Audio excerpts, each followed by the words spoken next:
بسم اللہ الرحمن الرحیم۔ السلام علیکم ناظرین، آپ دیکھ رہے ہیں پی سی ورلڈ نیوز اور میں ہوں Ghulam Dastgir programme Sunday talk کے ساتھ۔ جی صاحب میرے ساتھ موجود ہیں سینئر صحافی اور تجزیہ کار قمر بٹ صاحب۔ جی ناظرین، آج ہم پھر بہت سے ایشو آپ کی خدمت میں لے کے آئے ہیں، بالکل بٹ صاحب سے ہم ڈسکس کریں گے۔ جی بٹ صاحب کیسے ہیں آپ؟ جی الحمدللہ۔ جی بٹ صاحب، بڑا اہم ایشو متنازع الیکشن ایکٹ پیش کر رہے ہیں، لیکن اس میں الیکشن کمیشن کہہ رہا ہے کہ 13 شقیں جو ہیں ان کی وہ آئین کے بالکل خلاف ہیں۔ جی بالکل، یہ تو جو ترامیم جو الیکشن ایکٹ کے حوالے سے ترامیم کی جا رہی ہیں اس حوالے سے تو پہلے دن سے ہی اس کو متنازع بنا دیا گیا ہے۔ حکومت کی طرف سے یہ دیکھنے میں آ رہا ہے کہ یک طرفہ طور پر اس پہ کارروائی کرنے کی کوشش کی جا رہی ہے۔ جو وزیر داخلہ ہیں شیخ رشید، وہ بھی یہ کہہ رہے ہیں کہ اپوزیشن جو ہے ہمارے ساتھ مفاہمتی پالیسی اپنائے الیکشن ایکٹ میں ترامیم کے حوالے سے، کہ تاکہ اس کو جو ہے وہ آئندہ آنے والے تمام الیکشنوں کو شفاف بنایا جائے۔ ان کا یہ بھی کہنا ہے کہ جب تک الیکشن کے حوالے سے ترامیم اصلاحات نہیں کی جائیں گی اس وقت تک آئندہ جب تک بھی الیکشن ہوتے رہیں گے وہ متنازع ہی رہیں گے، ان میں یہی دھاندلی کا شور اٹھتا رہے گا۔ یہ تو حکومت کا موقف ہے، لیکن اپوزیشن کا موقف یہ ہے کہ حکومت جو ہے اس کی آڑ میں دھاندلی کا منصوبہ بنا رہی ہے، کوئی انجینئرنگ اپنی دکھا رہی ہے اس حوالے سے۔ تو اس میں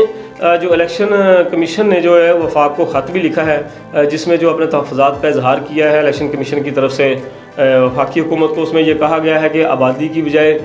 ووٹرز کی بنیاد پر جو ہے حلقہ بندیاں کی جائیں۔ ابھی جو حکومت کی طرف سے کیا جا رہا ہے وہ ہر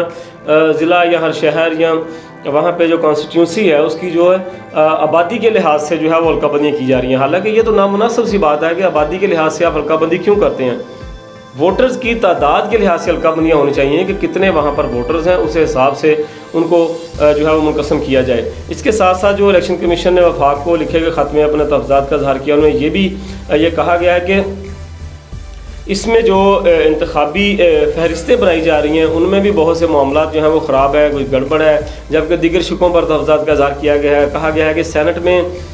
سیکرٹ بیلٹنگ کی بجائے اوپن ووٹنگ کی جو ہے وہ آئین اور سپریم کورٹ کی رائے کی خلاف ورزی ہے۔ اور یہ پچھلے دنوں جو سینٹ میں جو کچھ ہوا الیکشن میں، اس میں بھی اس حوالے سے جو ہے اپوزیشن کھل کر سامنے آئی۔ اپوزیشن کا بھی یہی مطالبہ تھا کہ اس میں جو اوپن ووٹنگ نہیں ہونی چاہیے، خفیہ جو ہے وہ رائے دہی استعمال کی جائے۔ تو اب الیکشن کمیشن کی طرف سے بھی یہ اعتراض اٹھا دیا گیا ہے۔ تو یہ چیزیں جو ہیں یہ حکومت کو دیکھنی چاہیے کہ اب ہر طرف سے جو ہے وہ جو ہے اس کو جو الیکشن ایکٹ میں ترامیم کی جا رہی ہیں ان میں جو اس حوالے سے جو یک طرفہ کارروائی کرنے کی کوشش کی جا رہی ہے وہ بیٹھ کے کی جائے، تاکہ اگر حکومت چاہتی ہے کہ یہ الیکشن ایکٹ میں ترامیم جو ہے وہ ہوں تو متفقہ طور پہ ہونی چاہیے، زبردستی یہ یک طرفہ طور پر نہیں ہونی چاہیے۔ پیپلز پارٹی کی جو رہنما ہیں شیری رحمان، ان کا بھی یہ کہنا ہے، انہوں نے دعویٰ کیا ہے اس حوالے سے کہ الیکشن کمیشن نے حکومت کی طرف سے 72 ترامیم میں سے 45 پر اعتراضات کیے ہیں۔ تو اسی سے آپ اندازہ لگا لیں کہ نصف ترامیم سے زائد پر جو اعتراضات ہیں تو اس میں کچھ نہ کچھ تو جو ہے وہ کوئی وجہ ہے، کچھ ان کو نظر آ رہا ہے کہ اس کے آئندہ آنے والے جو عام انتخابات ہیں ان پر مضر اثرات، منفی اثرات پڑیں گے۔ اور جو سابقہ ادوار کی طرح جس طرح یہ کیا جاتا ہے کہ جی دھاندلی وہ شور جو ہے وہ ختم نہیں کیا جا سکتا۔ تو اس کے لیے حکومت کو چاہیے کہ وہ تھوڑا سا مفاہمت سے کام لے اور تمام اپوزیشن کو اس حوالے سے اپنے ساتھ بٹھائے اور اس کے ساتھ بٹھا کے ان ترامیم پر ان کے بھی رائے لے کھلے دل سے۔ یہ نہیں کہ وہ یہ کہے کہ فیصلہ ہو گیا ہے، بلکہ کھلے دل سے اپوزیشن کی رائے لینی چاہیے۔ الیکشن کمیشن کا کام ہے الیکشن کروانا، تو الیکشن کمیشن کو اگر اس میں خدشات اور تحفظات ہیں تو حکومت کو اس کو سنجیدگی سے لینا چاہیے، نہ کہ اس کو سرسی طور پر اس بات کو لینا چاہیے۔ اور تحفظات جو ہیں جو الیکشن کمیشن کو ہیں یا ان کو اپوزیشن کو ہے تو وہ سارے تحفظات دور کرنے چاہیے۔ وہ دیکھیں نا، ابھی سراج الحق صاحب جو میرے جماعت اسلامی وہ فیصل آباد کے 3 روزہ دورے پر پہنچے ہوئے ہیں، تو اس حوالے سے انہوں نے بھی یہاں پر اپنی پریس کانفرنس میں اور دیگر جو یہاں پر سیاستدانوں سے ملاقاتیں کی ہیں، صنعت کاروں سے ملاقاتیں کی ہیں، تاجروں سے ملاقاتیں کی ہیں اور تنظیمی امور کے حوالے سے اجلاس بھی نمٹائے ہیں۔ تو بار بار یہی وہ کہہ رہے تھے کہ حکومت الیکشن اصلاحات کی آڑ میں جو ترامیم کرنے جا رہی ہے ان کی آڑ میں ایک دھاندلی کا منصوبہ تیار کر رہی ہے۔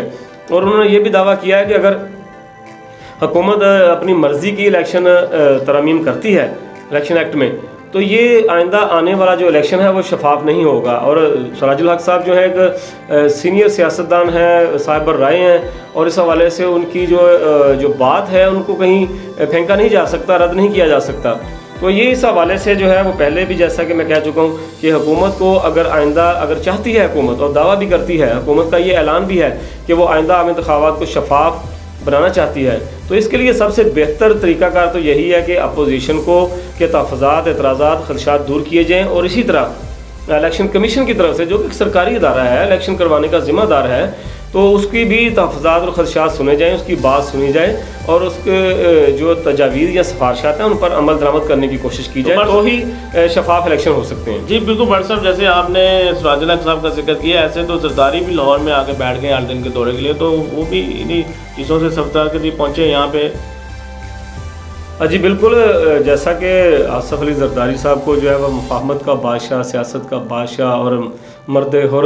بہت کچھ ان کو القابات دیے جاتے ہیں، اور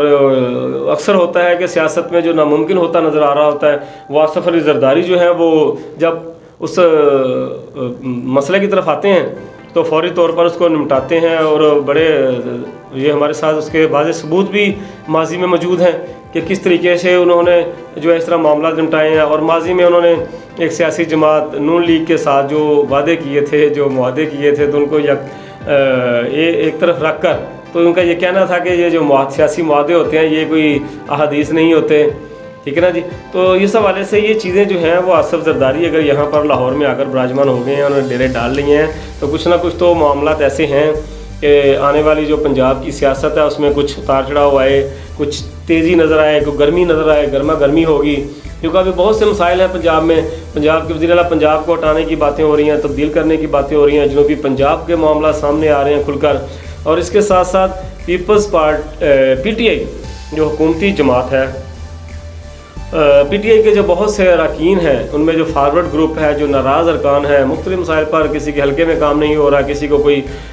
وزارت نہ ملنے پر جو ہے وہ غم و غصے کا اظہار کر رہے ہیں، کسی جو ہے وہ ارکان جو ہیں پی ٹی آئی کے، ان کو جو ہے مختلف سرکاری دفاتر میں کام نہ ہونے کا گلہ ہے، تو یہ چیزیں جو ہیں وہ اس وقت ان کے اندر لاوا جو ابل رہا ہے۔ تو آصف علی زرداری جو ایک ہفتے کے دورے پر یہاں پر بلاول ہاؤس لاہور میں براجمان ہیں، تو اس سے فائدہ اٹھانے کی لامحالہ کوشش کریں گے۔ جنوبی پنجاب کا بھی ایشو ہے کہ وہاں پر جو ہے اس حوالے سے سیکریٹریٹ بن گیا جی، عملہ جو ہے افسران کی تعیناتی ہوگی، لیکن اس حوالے سے بھی عملی کام جو ہے جنوبی پنجاب کے حوالے سے وہ ہوتا نظر نہیں آ رہا، اور جس کا فائدہ جو ہے وہ نون لیگ نہیں اٹھا رہی، اور پیپلز پارٹی وہ فائدہ اٹھائے گی، اور اس حوالے سے جو ہے وہ بہت سے پی ٹی آئی کے جو ناراض ارکان ہیں جی ان کی بھی پیپلز پارٹی میں شمولیت کا امکان ہے۔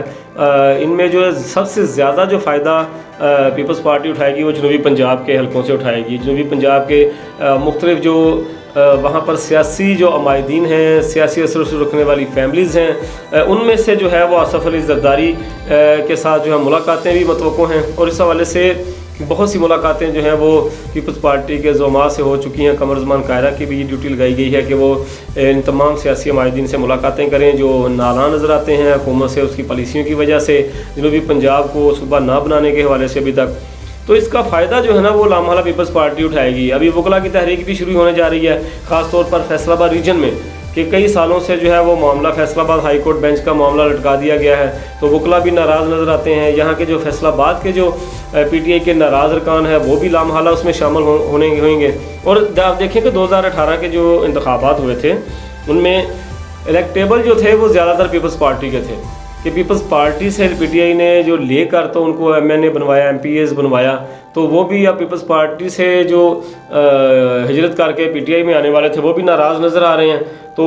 یہ بھی مطلب کہ معاملہ مشکوک نظر آ رہا ہے کہ ہمیں ڈر ہے کہ یہ جو پیپلز پارٹی سے ادھر آئے ہیں پی ٹی آئی میں، وہ بھی آئندہ آنے والے جو محاذ ذرائع شروع ہونے جا رہی ہے اس میں وہ کسی وقت بھی واپس جو ہے وہ اپنے دوبارہ پیپلز پارٹی کے گھونسلے میں جا سکتے ہیں۔ اچھا بٹ صاحب، امریکہ کو جو فضائی اڈے دینے کا معاملہ ہے وہ بھی طول پکڑ رہا ہے، تو اس میں کیا آپ تجزیہ کریں گے؟ جی اس میں دیکھیں جی، یہ سابقہ ادوار میں بھی ایسے ہوتا آ رہا ہے کہ جو بھی حکمران تھے وہ بڑا بلند و بانگ دعوے کرتے رہے ہیں کہ جی امریکہ کو فضائی اڈے نہیں دیں گے، یہ کر دیں گے، وہ کر دیں گے، اپنی سرزمین استعمال نہیں کرنے دیں گے۔ تو کیا ہوا؟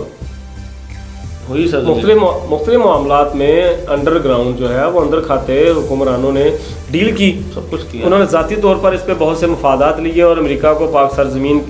جو ہے اس کی فضائی حدود استعمال کرنے کی خاموشی سے اجازت دی۔ اب جدید دور میں رہ رہے ہیں. ہم کس دور میں ہیں؟ اس دور میں نہیں ہے کہ چھوٹے چھوٹے جہاز ہوں گے اور فضا میں اڑتے نظر آ جائیں گے. اب تو ڈرون کیمروں کی جنگ ہے. اب تو جو ہے ایک جدید ڈیجیٹل جو ہے جنگ ہو رہی ہے، جس میں جو ہے ہمیں بھی اپنی فورسز کو اس حساب سے جو ہے اپ گریڈ کرنے کی ضرورت ہے.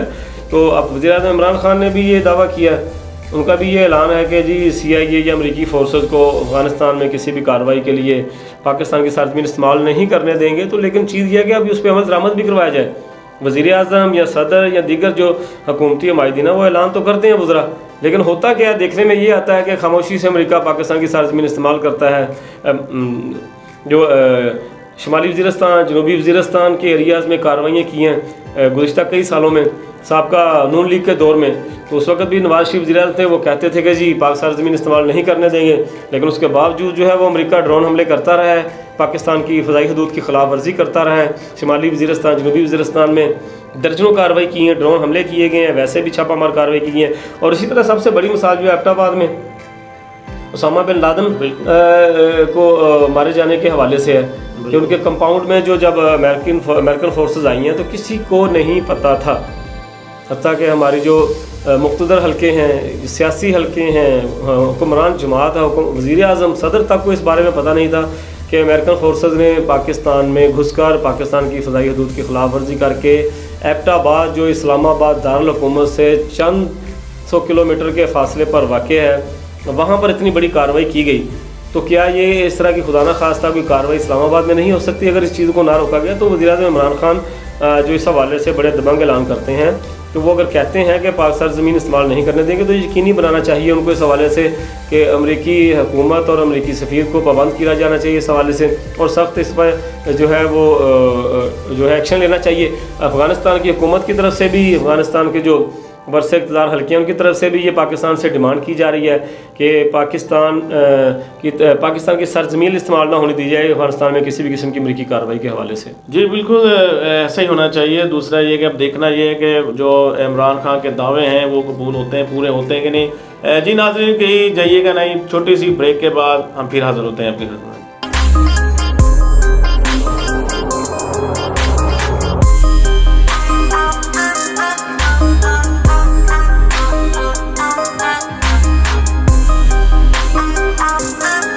ویلکم بیک ناظرین، بریک کے بعد ہم حاضر ہیں آپ کی خدمت میں. جی سر، کورونا صورتحال جو ہے وہ شدت اختیار کر رہی ہے، دوسری طرف ویکسینیشن کی قلت ہو گئی ہے، تو کیا کہیں گے؟ دیکھیں جی، یہ اس پہ کیا کہنا ہے، اس پہ تو ماتم کرنے کو جی کرتا ہے کہ حکومت کو جب پتہ تھا کہ وہ اس حوالے سے ایک میس ویکسینیشن جو ہے پورے ملک میں شروع کر رہی ہے اور اس پر بڑی سختی سے عمل درآمد کروایا جا رہا ہے کہ کورونا ویکسینیشن جو ہے وہ ہر فرد کروائے گا، سرکاری ملازمین، پرائیویٹ ملازمین، مزدور، جو بھی ہیں، اساتذہ، سب کو یہ اس کا پابند کیا جا رہا ہے کسی نہ کسی طریقے سے. اور سرکاری ملازمین کے حوالے سے جو پابندیاں اس حوالے سے لگانے کا اعلان کیا گیا تھا وہ بھی پچھلے پروگرام میں ہم بتا چکے ہیں.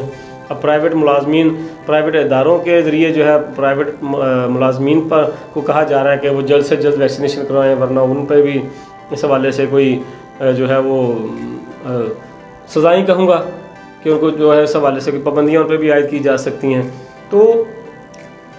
اتنے جو ہے وہ لیول پہ آ کے جب گورنمنٹ اتنی سختی سے ویکسینیشن کروانے کی ہدایت جاری کی تھی